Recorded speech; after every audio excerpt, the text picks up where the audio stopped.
we would constantly fight and bicker, you know.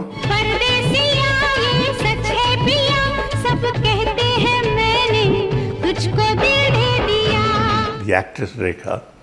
Now, she was a huge star, but she was also an excellent actress.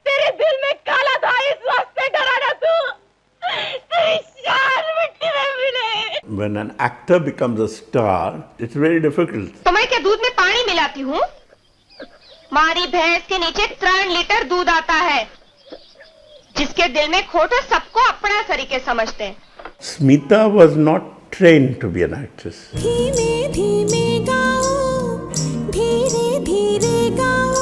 Rahman was a highly sophisticated musical mind, you know. Tracking milestones of an incredible journey spanning more than 3 decades, Rahman Music Sheets. Shyam Benegal, an iconic pioneer of parallel cinema in India. Besides Padma Shri and Padma Bhushan, he received 18 National Film Awards and India's highest award in films, the Dada Saheb Phalke Award. After making approximately 900 advertising films, in 1974, Shyam Benegal made Uncut, his first feature film.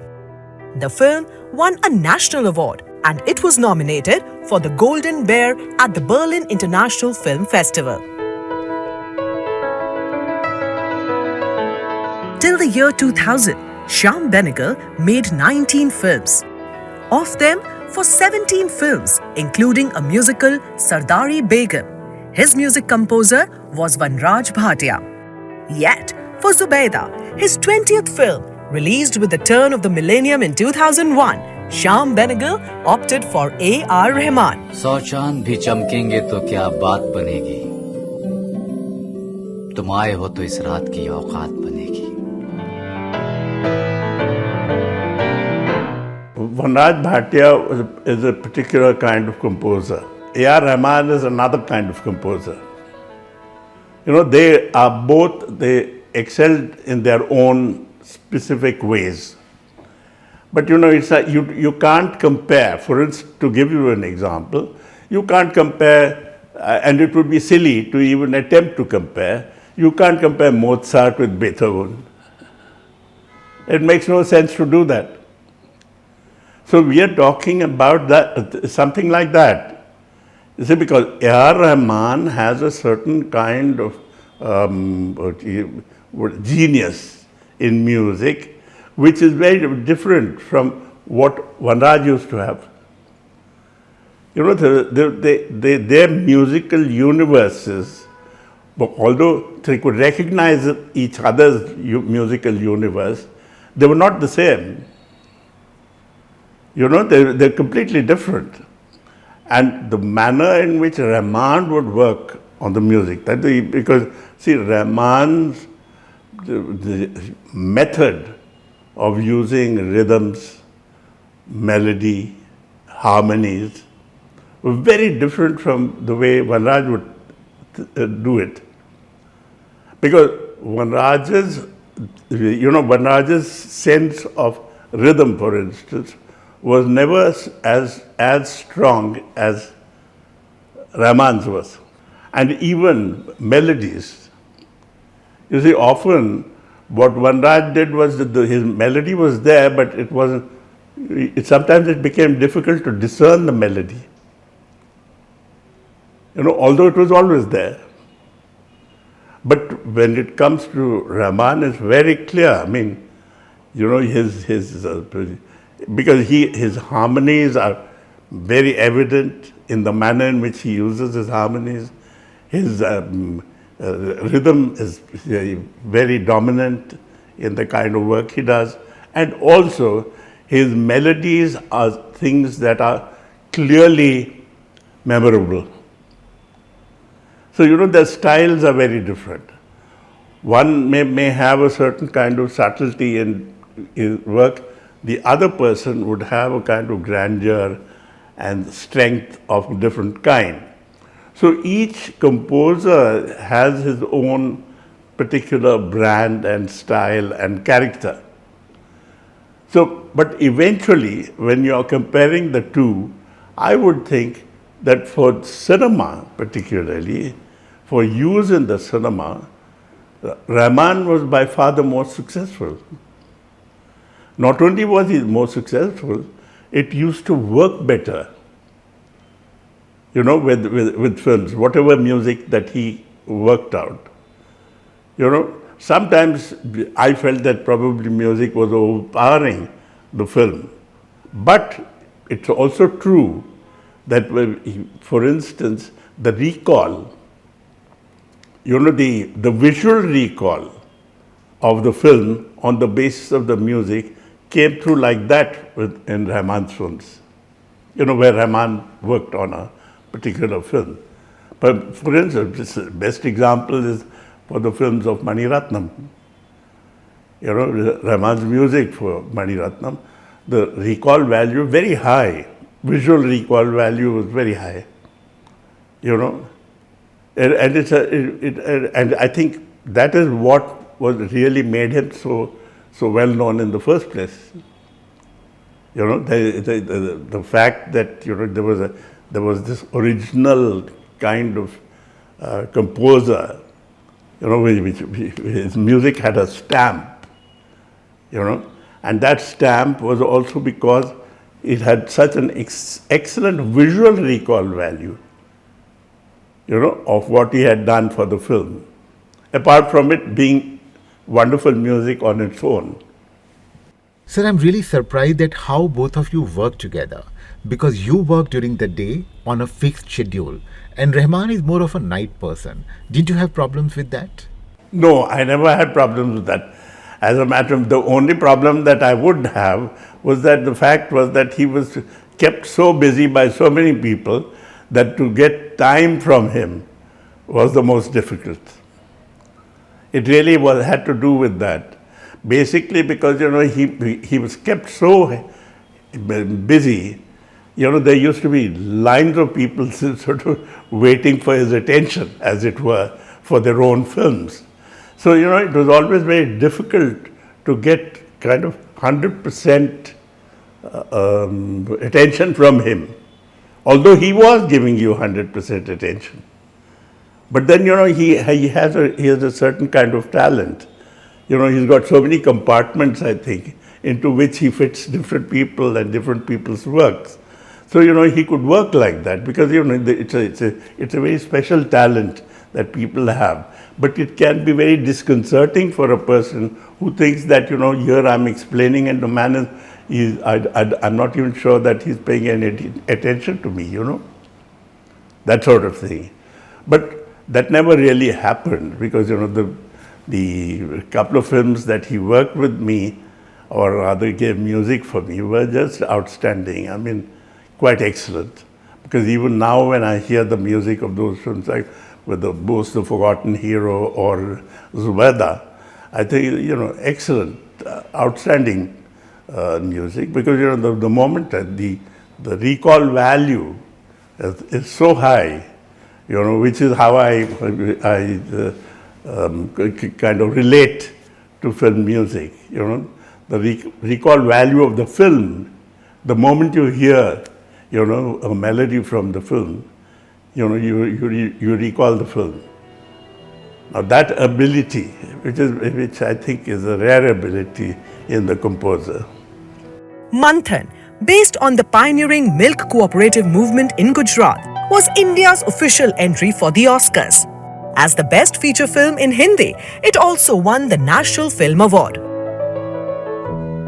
Bhumika, based on the life of a Marathi actress Hansa Vadkar. Junoon, set around the Indian Rebellion of 1857. Kalyug, modern-day adaptation of Indian epic Mahabharat. All three won Filmfare Award as Best Feature Films. Irrespective of the genre, periods or characters, music in Shyam Benegal's movies remained just a shading element, never overpowering the narrative.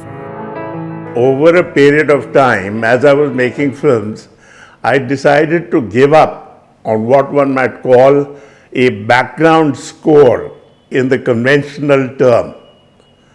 Because you see, when you give a background score, the background score is usually done to illustrate what is happening on the screen visually. Now, I did not want to do that.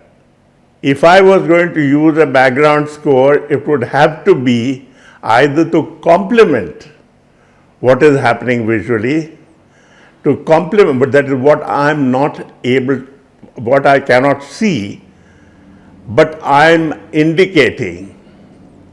So I use sound, that is even musical sound, to do that. In other words, you see, imagine two arcs of a circle. One arc is your visual arc. The other arc is your sound arc. So when you use music, music should be part of the sound arc. So that was the whole idea. And therefore, to use music not simply to strengthen what you have visually, but to complement it. Because after all, what you shoot visually should also be equally artistic. I want to create the environment of something. That environment will have many things in it. You know, there are visual elements in it, there are sound elements in it. Now, if I'm going to, strengthen the sound elements, I can do that with music. And I can give it a slant, I can give it a certain texture, a character that will probably be an emotional indicator. In other words, it adds to your ability to express yourself better. Basically, that's what it is. And that is where I think the whole thing of use of music when it comes to films. So your perception of music and films is very different from mainstream tradition. Is that the reason that though you worked with Mr. Vanraj Bhatia on almost, I think, 17 films, yet you had many creative differences with him and you were virtually fighting every day? We would constantly fight and bicker, Like, when married couples bicker all the time fighting. So it would be like that. People used to laugh, whenever they used to watch Vanraj and I work. They used to laugh at the way, because we were constantly bickering, It took a long time for him to understand that my shooting the film was not to fit into his music. You see, his music was complementary to what I was doing. And it took a long time before we could come to that understanding. A composer, by his very nature, is self-centered. Just as much as a visual artist is totally self-centered in terms of what he's doing visually. But to get them together to function as complementary to one another is not the easiest thing to do. Did you have any such issues with Rahman? Do you have any memories of your first meeting with him? Oh yes, I do, because I always used to imagine that he probably was a very kind of.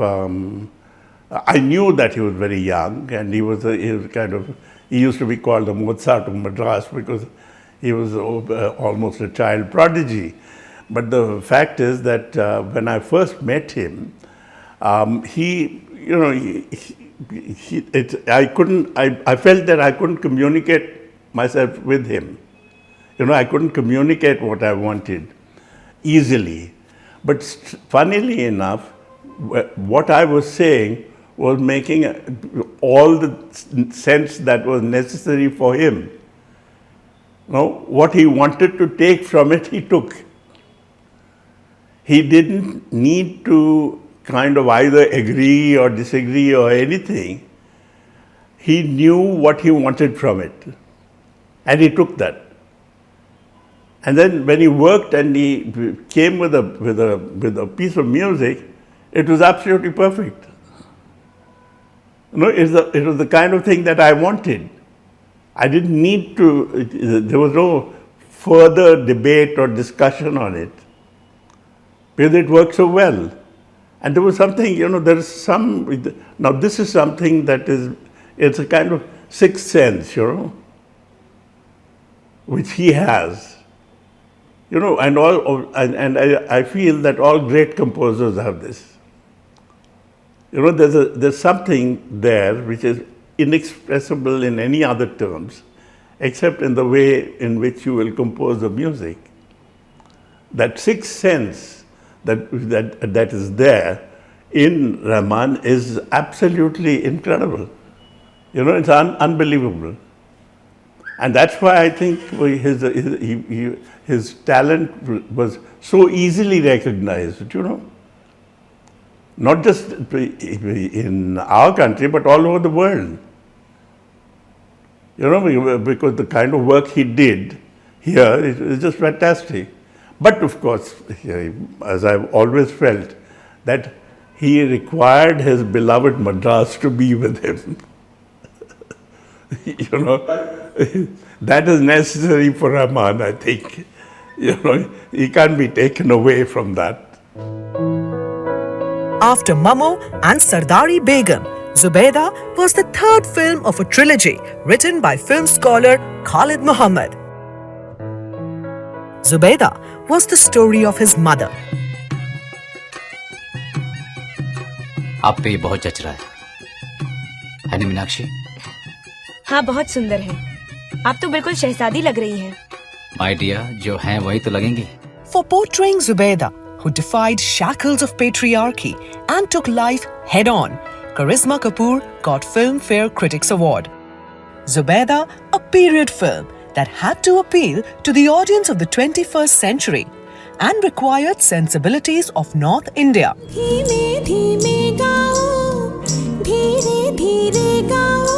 Music is music, I guess. It's a universal language in many ways.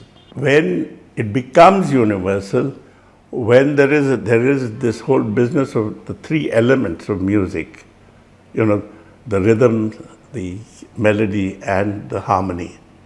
Now, these three elements of music, which are very different in different cultures. The concepts of rhythm are very different in different cultures. Similarly, the concepts of melody are very different. Harmonies, of course, in some musical cultures, there is no harmony. But the fact is that Rahman, for instance, was a highly sophisticated musical mind, highly developed and highly sophisticated. He can hear things that you can't, and he can imagine musical things that you cannot, because it's a range that is huge, and I don't know, some of it is instinctive, and some of it is because of training, and third, of course, is his own work, what he has done to extend it all. So those are the wonderful qualities he has, because his training was essentially, South Indian, Carnatic, in the Carnatic style when he was learning his music, and probably Western to some extent. Obviously he was learning harmonies as well. He was doing all of that. But the fact is that, his music communicates itself in any part of the world. Any part of the world. Which is why I think he became so incredibly popular. It's not as though somebody will say that he is only one kind of music or another kind of music, but his music became popular everywhere. He became, his music would be enjoyed as much in America as it would be in India, or as much in North India as it would be in South India, So there never was any kind of problem. He could traverse through many cultures of the world with his music. So Zubeidaa was a film that explored a period of transition in India, from feudal society to a democratic nation. Do you think that Rahman could really reflect that transition in his music? I think he did. Because, the music of Zubeidaa is proof of that. Because you see, this was with the background of Rajasthan, of which he knew. I'm not sure whether he knew enough about Rajasthan at that time and the musical cultures of Rajasthan. But it worked extremely well. One test of it is, the odd thing to say, but I remember that, the wedding bands, you have wedding bands in different places, in different mohallas, in different parts of India. Now, I remember wedding bands playing melodies from Zubeidaa.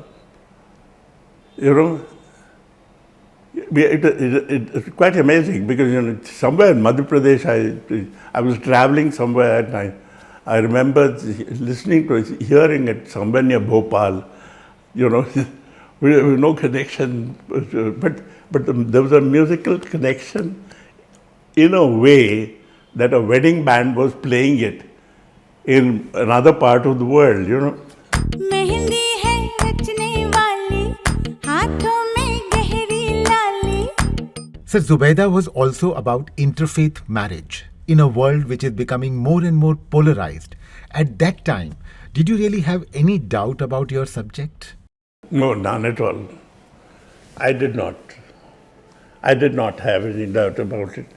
Because, of course, it was also based on a true story.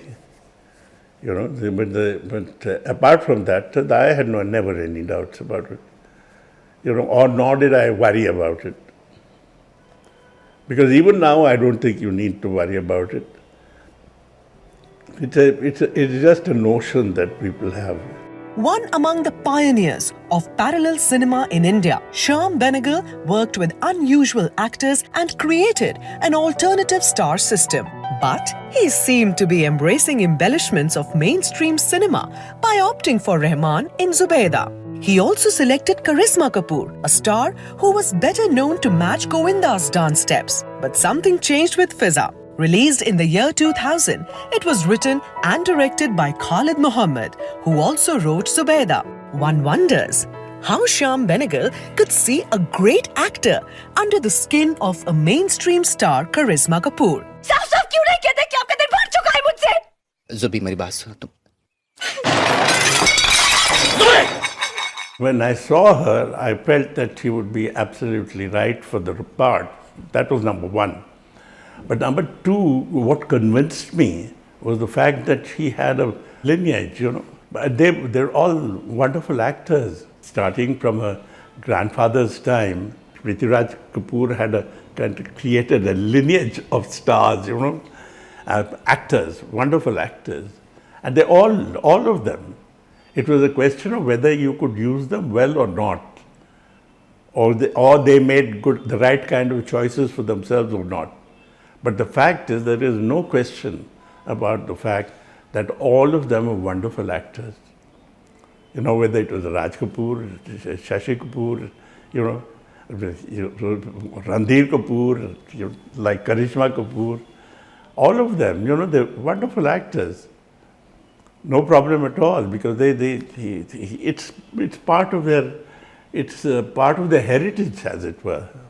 Were you confident that Karisma Kapoor could portray various shades of Zubeidaa's character, a strong woman, yet insecure, jealous, vulnerable? Well, she did. She did do that. A lot of people were doubtful in the beginning, saying that her whole training and acting has been in very kind of light, kind of frothy roles, But I felt that she could carry off a part that would be serious and intelligent, which she did. Although she herself was not totally convinced. But she did. There's no question about it. Besides the central character of Zubeidaa, Rahman created theme tracks for each character. Well, you see, the whole idea was that we needed to have themes for different people, different characters. And he did that extremely well. And with a great deal of precision, what is more. So you could, in fact, discern the differences, when you were seeing the film. That was the main thing. And everything seems to be instinctive in his case, He seems to have the right instinct for it, Sir, is Rahman a director's composer? Oh yes, of course, he is. He is. There's no question about it. But it depends on whether the director himself knows what he wants. If the director doesn't know, then obviously it's something that is left to him, and his perception of what it is. But the fact is that if the director knows what he wants, then if he explains it to, the communication lines that he can open up with Rahman are many. Because he's very receptive, extremely receptive person. He doesn't close his mind and think only of what he wants to do. He wants to know what you want. And not too many people are like that.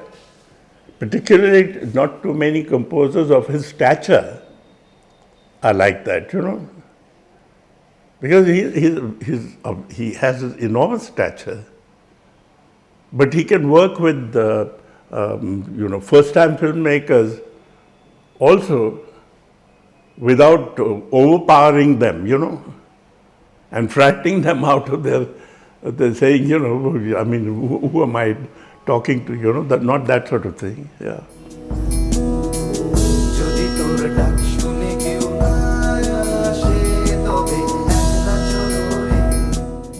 Netaji Subhash Chandra Bose, the forgotten hero. Many believe this film completed a process for AR Rahman. From a music composer, he became a maestro. Javed Akhtar wrote all the songs.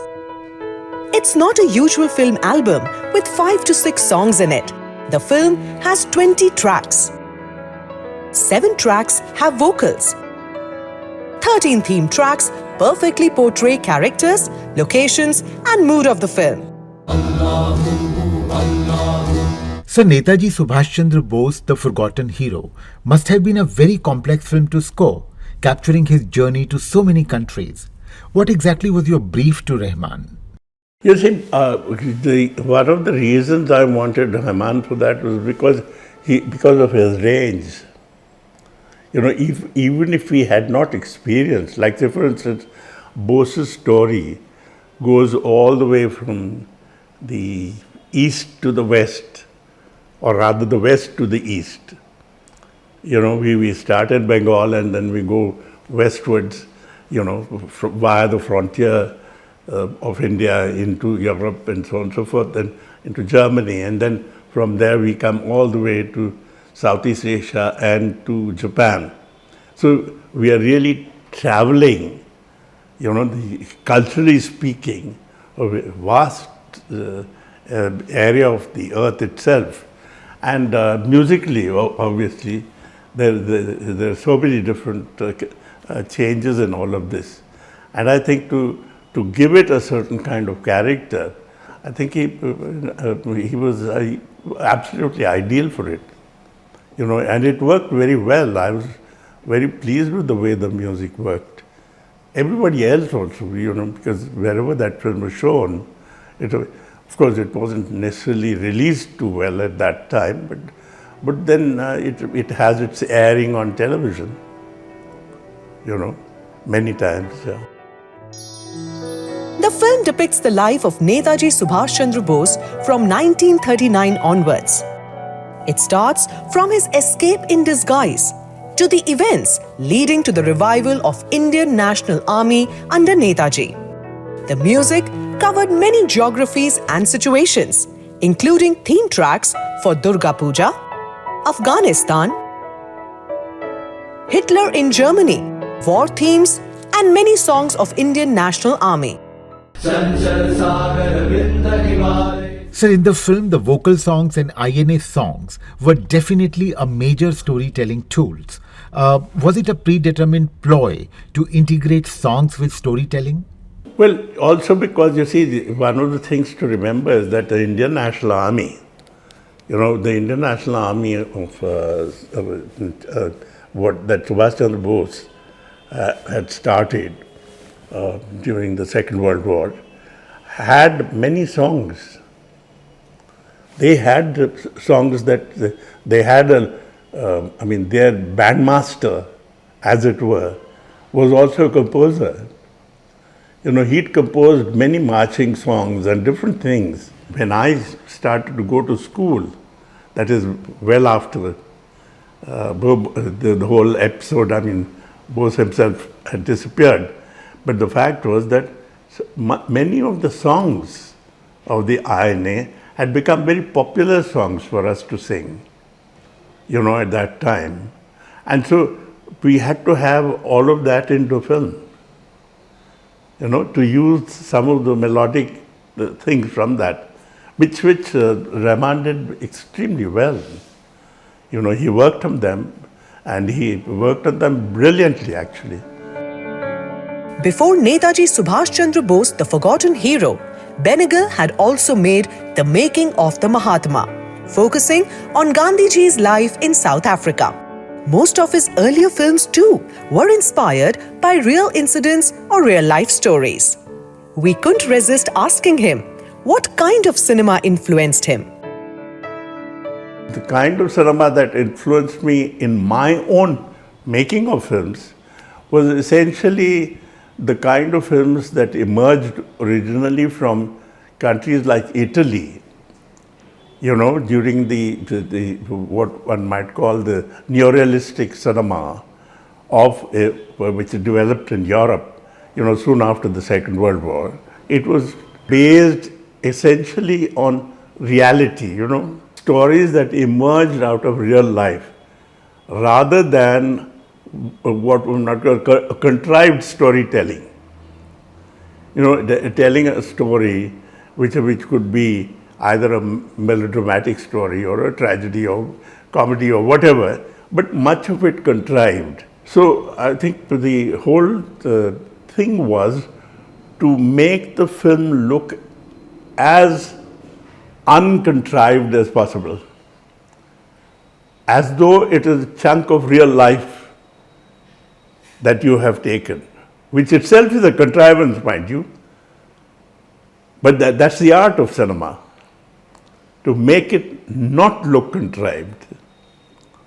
So any great art is like that. Everything is a contrivance, but the fact is, because it's as against what is real, it's a contrivance. But to make that sense of contrivance disappear is the art. And that's, that is something that is very, very important to me, as it was at the beginning of my career, as it is now. So you have been called a parallel or an Indian new wave filmmaker. What do you make of these labels? Well, I don't find it at all useful to think in those terms. It doesn't make any sense. I think in the beginning, when that terminology was used, it was used because, Indian cinema, particularly the kind of films that used to be made, there was a certain form. That particular form there was a certain kind of storytelling form, and also there was a form how music was used in films. Because you had a story and then it was studded with songs, sometimes studded with dances as well. So in other words, it was like a variety show.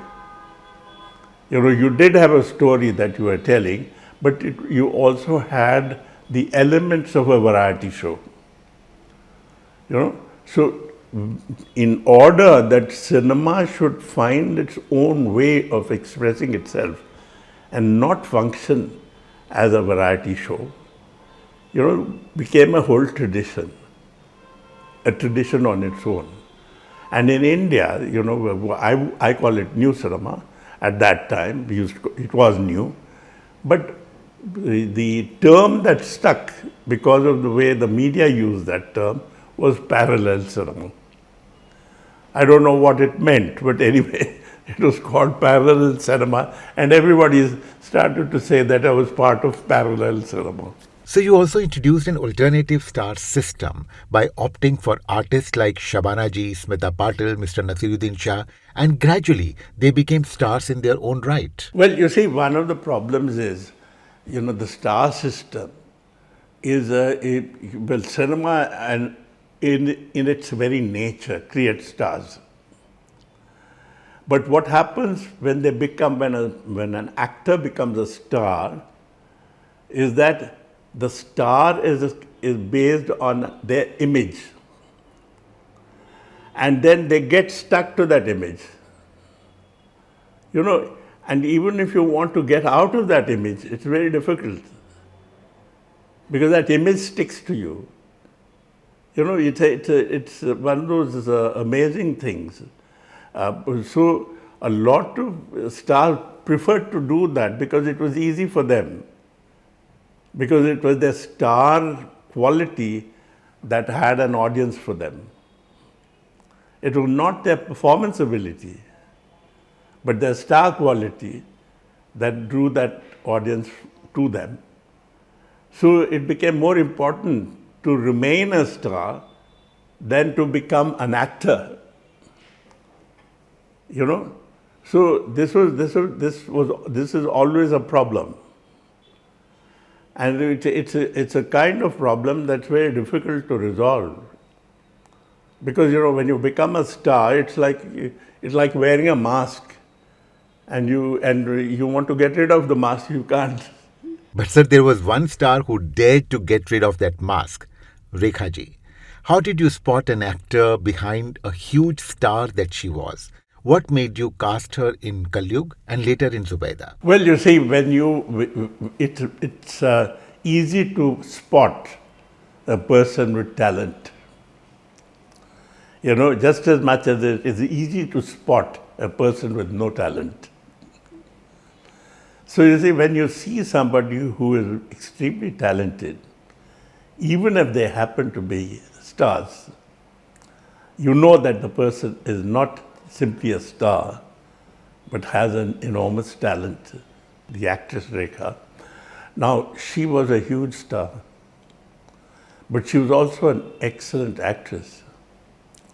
You know, she was not just a star because she was very attractive, very, very glamorous, you know, in her day, and became a star on account of that ability to carry so much glamour. But the fact of the matter was she was an outstanding actress. You know, when I made Kalyug and I took her, everybody was quite surprised that, you know, why would I take somebody like Rekha, you know, who's a star? But because they had got used to me taking people who were not stars. Rekha has this absolutely unique talent. You give her a set of dialogue, she reads it once, and she reads it and she remembers it. It's like a photographic thing, you know, so it remains in her memory. And she'll never make a mistake after that. She doesn't have to go on preparing. You know, some people have to get their lines by heart, as it were. In her case, there's no such problem. You give her the lines, and often I think there used to be a time, I don't think she read the lines even. Somebody else would read the lines to her and she would remember them. You know, so she had this incredible photographic memory. I said, stop crying. तुम रोगे तो छुट्टियों में नहीं बुलाऊंगी. शहनाई बजा रहा है. I'm told that it's quite common in South Indian films. You know, because I used to be told that NTR used to be like that. You know, N.T. Ramarao, he used to, that is, he never read his lines. There would be his assistant director who would come, and while the makeup was being done, he would sit and read his lines. And NTR would say, what did you say? Just a word that he would say is okay. Those are the lines. And there would often be 10, 15 lines, you know, of dialogue. And after that, he'd go on in front of the camera and speak it dead letter perfect. You know, some people had that ability. He used to have that ability. That I know because I'd seen him. I was making an advertising film or something on one of those sets in Gemini many years ago. And NTR was shooting. in another studio. I went to go see him, to see how he works. And he was sitting there and his makeup was being done and this assistant was reading out the lines. And he said, say that again. And he would say that again. And then he would go in front of the camera and do exactly the lines without making a single mistake. The extraordinary ability. And sir, I believe there was something incredible happened when she was dubbing for Kalyug. What was that? Did she remember everything? I had kept, because she was the main actress in this film, so I had kept the booked the dubbing studio for something like 3 or 4 days. And it was from 9 in the morning till 6 in the evening every day. And the day came and then she never came at 9. She didn't come at 10, she didn't come at 11. I was getting very, very angry. So she came at about 12:30. And 1 o'clock is lunch break, So we just extended it by another 20 minutes. And she finished everything. She finished all her life, everything, absolutely perfectly. And then we broke, not for lunch, but to finish the day's work. With the other days that I had booked also to be cancelled. It was incredible. That was her, that was something about her that was quite extraordinary. और बेटी भी, ये कोई बात हुई? तुम्हारे भाई ने भी तो कुछ सोच समझ कर ही तय किया होगा. Sir, how would you rate some of the actors who owe their careers and their stardom to you? Say, Shabana Azmi ji, you introduced her, and Smita Patil ji. Well, you see, Shabana is a complete actress. Absolutely complete actress. First of all, she was trained. She's a trained actress. And then she became an actress by training at the Film and Television Institute as well. But she came from a family, a theatrical family, because apart from the fact that her father was a poet, but her mother was an actress, Radipta. So the family had a kind of tradition, of performance and so on and so forth. So when she came as a ready-made actress, from the Film and Television Institute. She'd already done a certain amount of theatre, but not too much.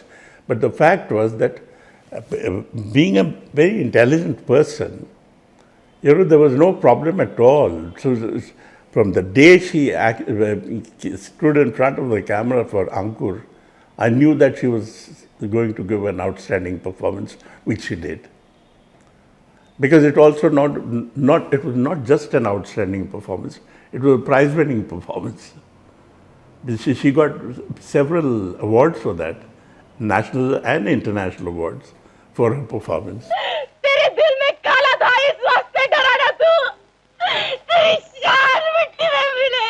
Now, Smita was not trained to be an actress, but she was more a natural. There was a certain kind of, some people have a certain kind of innate talent. In her case, there was an innate talent. Although she had done some little things in school, I think, but there nothing of any kind of work or training like Shabana had. But she was a kind of natural in many ways, and so I could see that because she was also extremely photogenic. In real life, you didn't think that she was as photogenic as she was when she stood in front of the camera.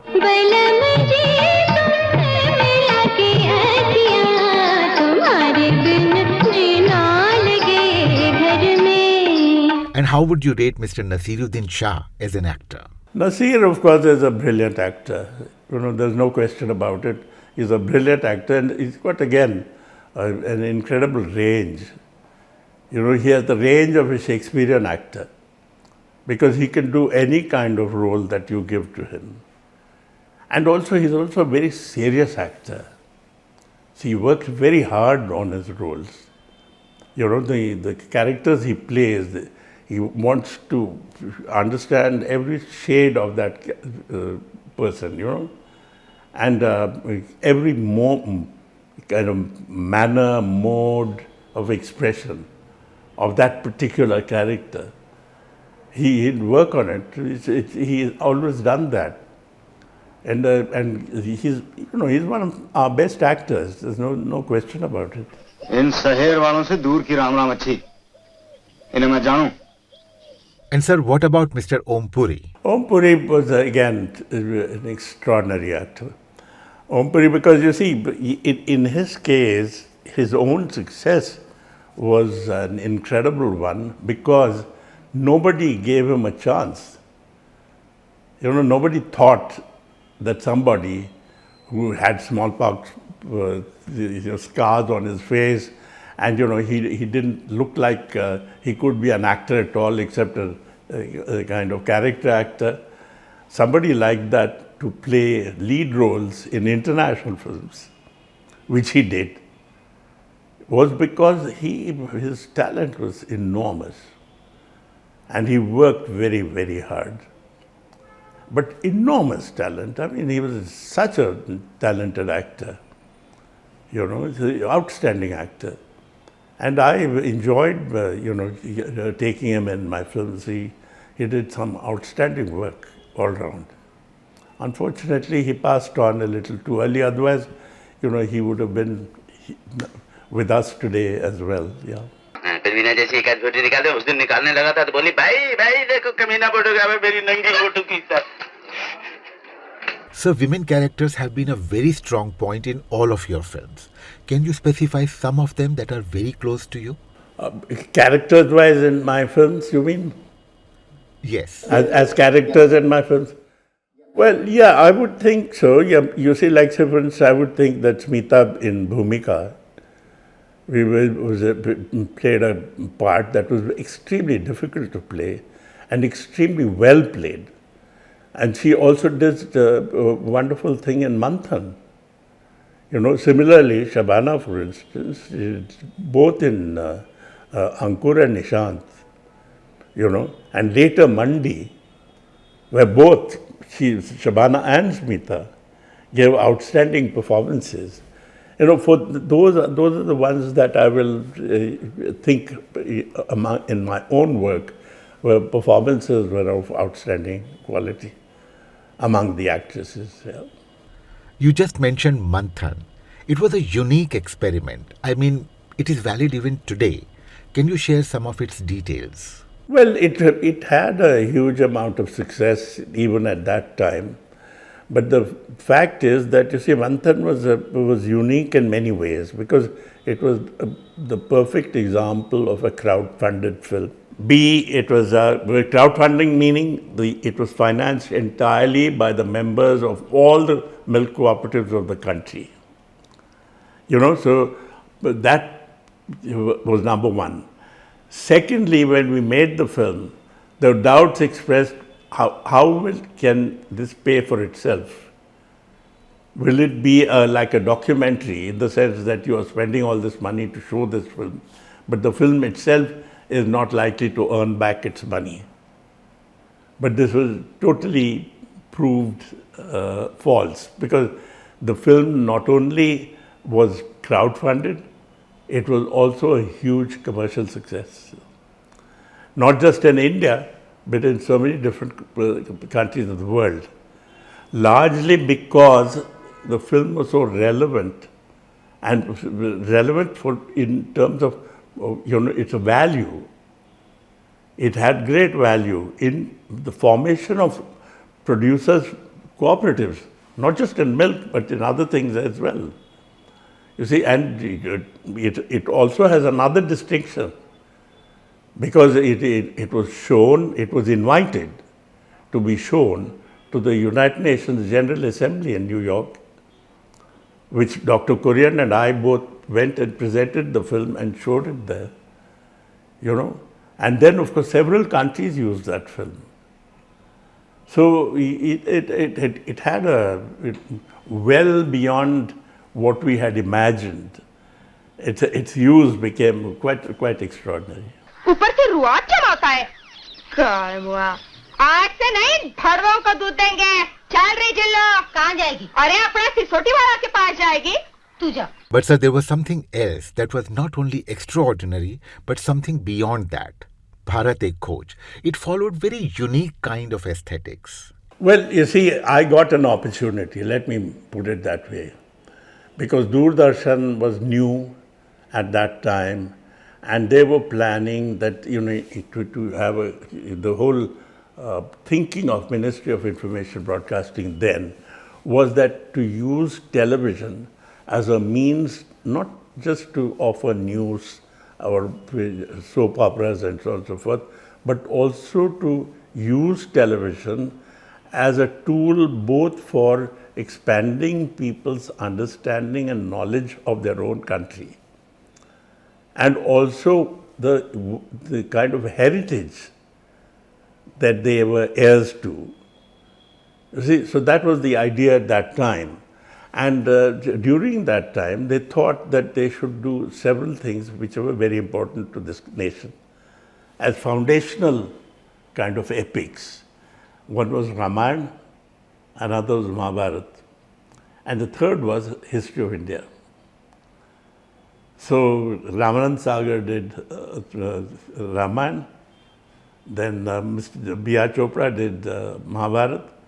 Then I was asked what I would like to do. I said I will do Discovery of India, which was the history of India. So that's how that happened. So we had these three things being shown regularly on television almost at the same time. Sir, it seemed to me that you opted for a mix of theatre and cinema. The acting style was that of cinema, but your settings were symbolic as we see them in theatre. Still, recreating so many periods must have been quite a challenge. Well, basically, it was enormous amounts of research. It was not only researching into the history of the country, but it was researching into the history of costumes of India, research into the music of the country, research on so many different levels. And so we had, in fact, I had, subject,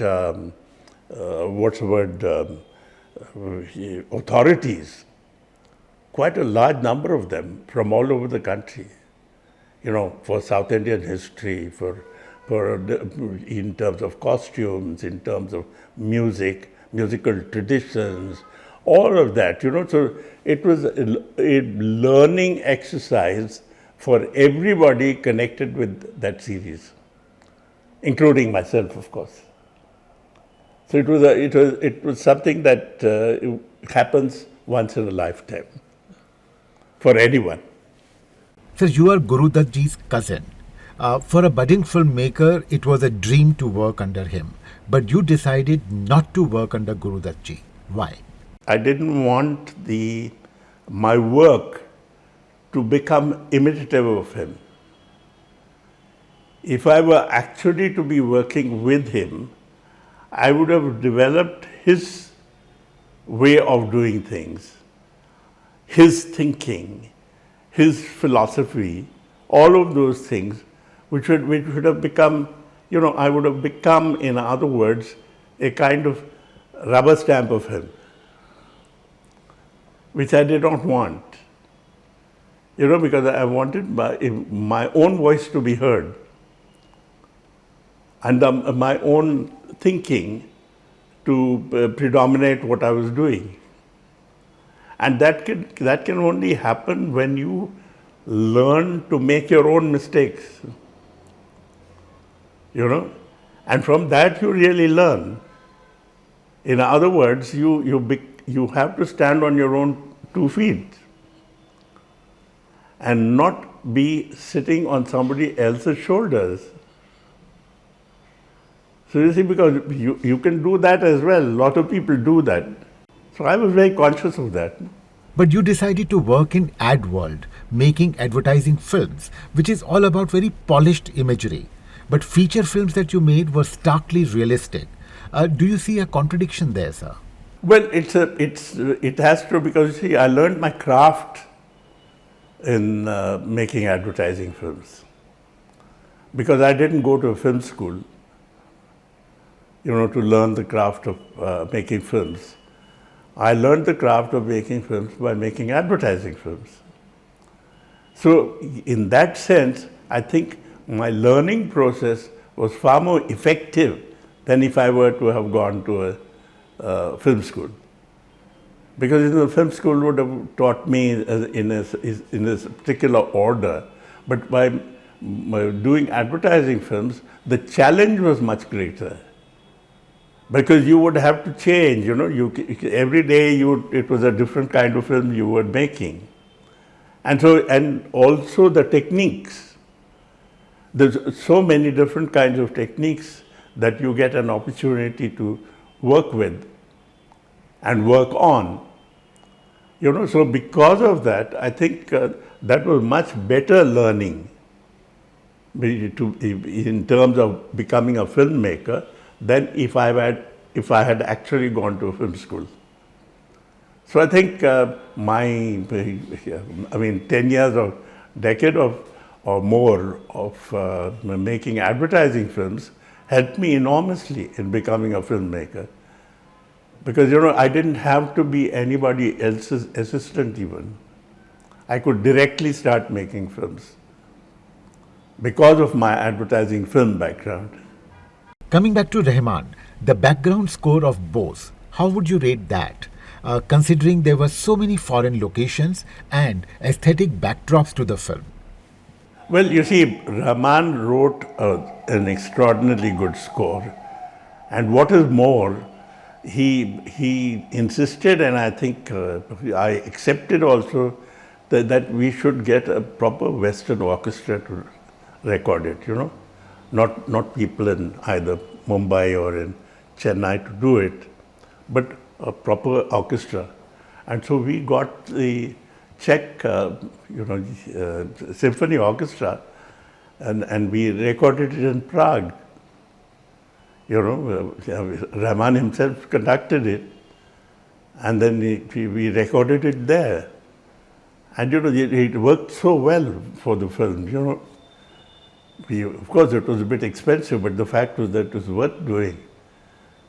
And he loved the orchestra that he worked with, because he'd already, I think, worked with orchestras in Vienna and in Paris and so on and so forth. But we had this orchestra in Prague, which was also very good, So he got exactly what he wanted.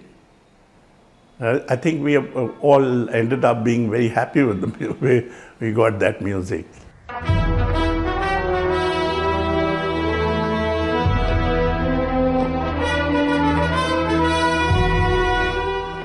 Many believe that Bose, the forgotten hero, completed Rahman's transition from a music composer to a maestro. Would you agree? Yes, well, I should imagine so, because, he was a composer, he was also a conductor. In other words, he knew how the instruments would work together, and how much stress to give on one and how much to the other, and so on. In other words, he functioned both. When you use the word maestro to a person who's a conductor, not necessarily to a composer, to a conductor, because the conductor works out the balances, between the instruments to get the right kind of balance, and he gives it an interpretation. The composer writes the music, but there can be many interpretations. But what one might call a definitive interpretation is given by a conductor who you consider as a maestro. And that is what Rahman is, because his understanding of music is so absolutely brilliant, so sophisticated also. Which is why I think people call him a maestro for that reason.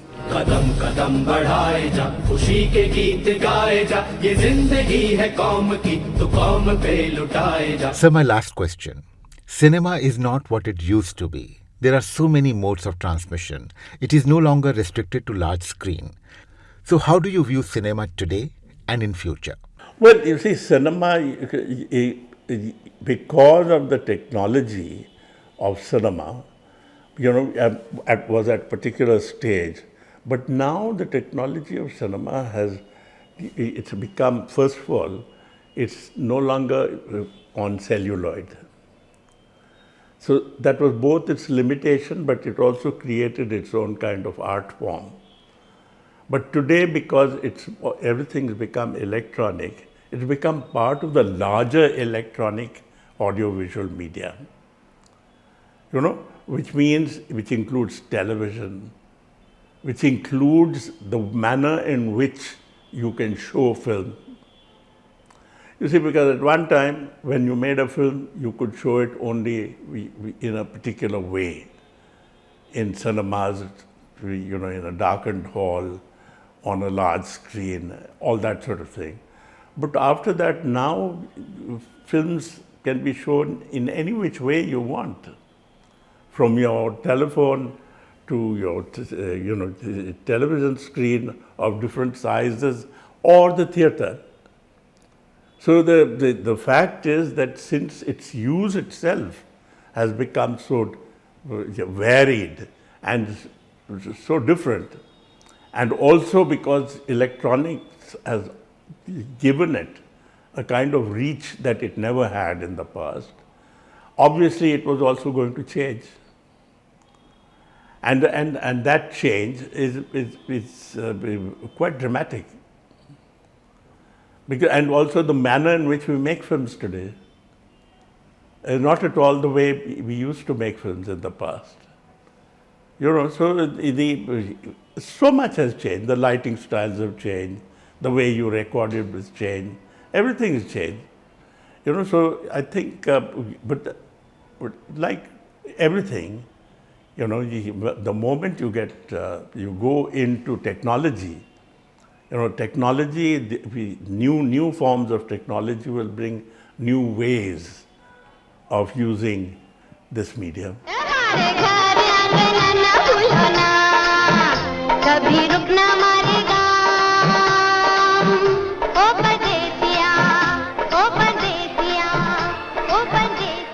Subscribe to our YouTube channel, press the bell icon and stay entertained.